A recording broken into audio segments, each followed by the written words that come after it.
अस्सलाम वालेकुम। आज एक ऐसे फ्रूट का जिक्र करने जा रहे हैं जिसके बारे में मैं कहना चाहूँगा कि वो फ्रूट नहीं बल्कि मेडिसिन है। कौन से पेशेंट के लिए मेडिसिन है? वो शुगर वालों के लिए मेडिसिन है, जो इंसुलिन लगा रहे हैं, गोलियाँ खा रहे हैं और फिर भी उनकी शुगर कंट्रोल नहीं हो रही, तो वो जामुन का इस्तेमाल करें। अब जामुन के फ़वाइद क्या हैं, ये कैसे खा सकते हैं, इसके ऊपर बात करेंगे तफसीलन।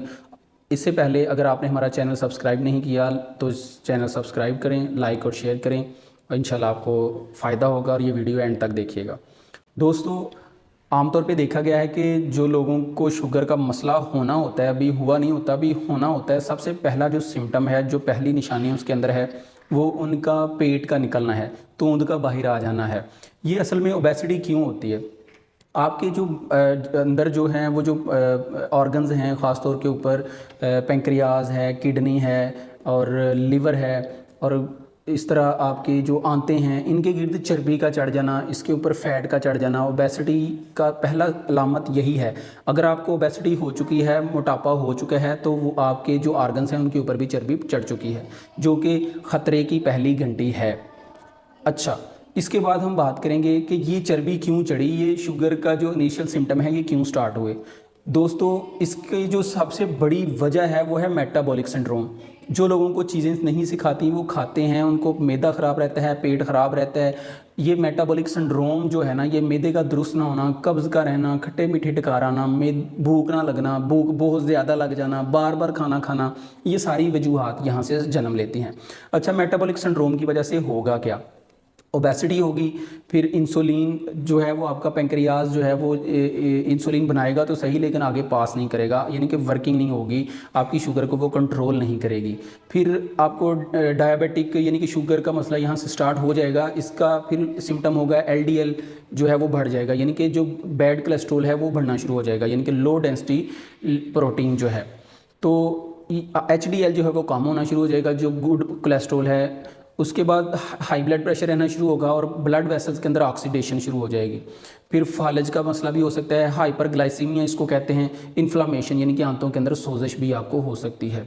ये सारी वजूहात हैं, ये कहाँ से पैदा हुई? ये मेटाबॉलिक सिंड्रोम से, मैदे की ख़राबी की वजह से। लोग खाना तो खाते हैं लेकिन सिर्फ निवाले अंदर फेंकते जाते हैं। आप याद रखें कि मैदे के दांत नहीं होते, आपके दांतों ने खाना चबाना होता है, मैदे ने खाना नहीं चबाना होता। तो हिफ़्ज़ान सेहत के असूलों के मुताबिक और जो तरीके बताए जाते हैं खाना खाने के, इसके ऊपर हम बहुत सी वीडियोस बना चुके हैं। खाना अगर सही तरतीब से खाया जाए तो आपको ये मसले नहीं होंगे। मैदे से हर बीमारी जन्म लेती है। अच्छा, तो दोस्तों अब हमने जामुन का इस्तेमाल करना है इसमें शुगर के लिए। अगर आपको हो चुकी है या होने जा रही है या सारे सिम्टम्स अगर आपके अंदर मौजूद हैं, तो अगर फिर भी शुगर नहीं अभी हुई तो फिर आप जामुन का इस्तेमाल शुरू करें। आप कम से कम 3 माह खाएं। अब जामुन का सीज़न है, ये सस्ते भी मिल जाएंगे और आपको इसको धोकर आपने खाना है। इसके अंदर इसके कलर से पता चल जाता है कि इसके अंदर एंटीऑक्सीडेंट्स बेतहाशा मकदार में है। पॉलीफिनोल है, फ्लेवोनाइड है, एंथोसायनिन है, और ये आपके एचडीएल को बढ़ावा देगा और बैड कोलेस्ट्रॉल को कम करेगा, हाई ब्लड प्रेशर को कंट्रोल करेगा और पेट का निकलना जो है वो उसको अंदर करेगा। अच्छा, अब ये जितने भी एंटीऑक्सीडेंट्स इन्फ्लामेशन कम करेंगे और आपके जो जोड़ों के अंदर भी सोजिश है, जो आपका यूरिक एसिड बढ़ रहा है, उसको भी कंट्रोल करेंगे। अच्छा, बहुत ज़्यादा नहीं खाना है, ये नहीं कि आप एक टाइम पे बैठ के आधा किलो जामुन खा जाएं। आप एक पाव से कम यानी कि 100 ग्राम या 150 ग्राम्स तक आप जामुन एक टाइम पे खाएँ। जिन लोगों को मैदे का मसला है वो भी ठीक होगा, इंसुलिन भी बनना शुरू होगी और आगे पास भी होगी, रेजिस्टेंस ख़त्म हो जाएगी, शुगर कंट्रोल में आएगी, मोटापा कम होगा, भूख भी लगेगी और मैदे के जो खट्टे मीठे डकार आना, कह आना, मतली आना, दिल ख़राब होना, ये भी सही हो जाएगा। लेकिन इससे कुछ लोगों को कॉन्स्टिपेशन का मसला हो सकता है, इसके साथ ज़्यादा पानी पीना है आपने। और अगर सीरियस कंडीशन आपकी हो तो अपने डॉक्टर से रजू करें, या आप जो अगर सीरियस पेशेंट हैं और ट्रीटमेंट कोई कर रहे हैं तो फिर आप बहुत कम जामुन का इस्तेमाल करें, अपने डॉक्टर से ज़रूर मशवरा करें। नाज़रीन, अगर हम इसकी न्यूट्रिशन की बात करें तो इसके 100 ग्राम के अंदर, अगर हम 100 ग्राम जामुन लेते हैं तो इसके 100 ग्राम के अंदर दोस्तों जो फ़ैट है वो 1.02 मिलीग्राम है, प्रोटीन 3.84 मिलीग्राम है, कार्बोहाइड्रेट्स हैं 31.62 मिलीग्राम और फाइबर 7.0 मिलीग्राम इसके अंदर मौजूद है।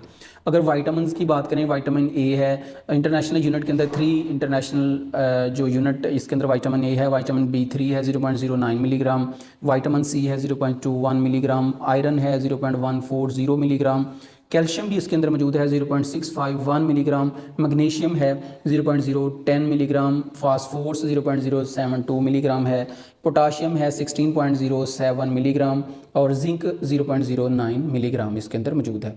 अब देखें इसकी न्यूट्रिशन भी बहुत ज़्यादा है, ये बरमार है, ये इसकी न्यूट्रिशन, इसकी जो भी ग़िज़ाइयत है ये लाजवाब है, ये सोना है आपके लिए। तो ये सस्ता मिल जाता है, आप इसको लाएं घर, इसको काला नमक लगा के आप इसको अच्छी तरीके से फेंट कर खा सकते हैं, नरम हो जाएगा और इसमें खटास भी फिर आपको महसूस नहीं होगी।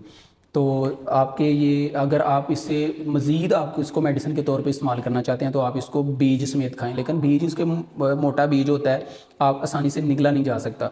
आप बीज इसके ले लें, गुठलियाँ ले लें, उनको सुखा लें, ड्राई कर लें और उसको ग्राइंड करें। ग्राइंड करके फिर आप आधी चम्मच जो है वो रोज़ाना आप खा सकते हैं शुगर के लिए।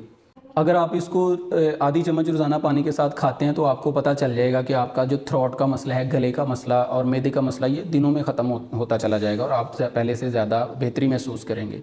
इसका छिलका, इसका पल्प, इसकी हर चीज़ जो है वो लाजवाब है। तो आपने इसको इस्तेमाल करना है, फिर हमें बताना है कि आपको इससे क्या फ़ायदा हुआ और क्या आप पहले इस्तेमाल करते हैं, आप हमें कमेंट बॉक्स में ज़रूर बताइएगा। बहुत शुक्रिया।